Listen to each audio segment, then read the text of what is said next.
মাগরিবের পরে কারো সঙ্গে কথা না বলে এই দোয়াটি 7 বার পরে আল্লাহ তাআলার কাছে যা চাইবেন আল্লাহ আপনাকে তাই দান করবে। অভাবে আছেন, ঋণগ্রস্ত আছেন, মাথায় টেনশন, ঋণের বোঝা, বাড়িতে থাকতে পারতেছেন না, আল্লাহ সব আপনার পেরেশানি দূর করে দেবে ইনশাআল্লাহ, যদি আপনি আমলটি করতে পারেন। আমল মানুষের জীবন বদলিয়ে দেয়, আমল মানুষের জীবনকে পরিবর্তন করে দেয়। আল্লাহ তাআলা আপনার সব দোয়া কবুল করে নেবেন ইনশাআল্লাহ।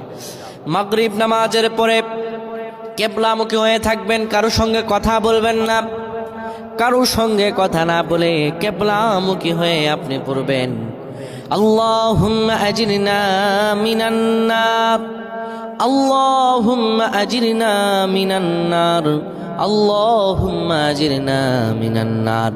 যদি এটি আপনি মাগরিব নামাজের পরে কারো সঙ্গে কথা না বলে পড়ে 7 বার পরে দুটি হাত তুলে আল্লাহর কাছে দোয়া করেন, আল্লাহ জাহান্নামের আগুন থেকেও বাঁচাবেন এবং আল্লাহ আপনার সব দোয়াগুলো কবুল আর মঞ্জুর করে নেবেন।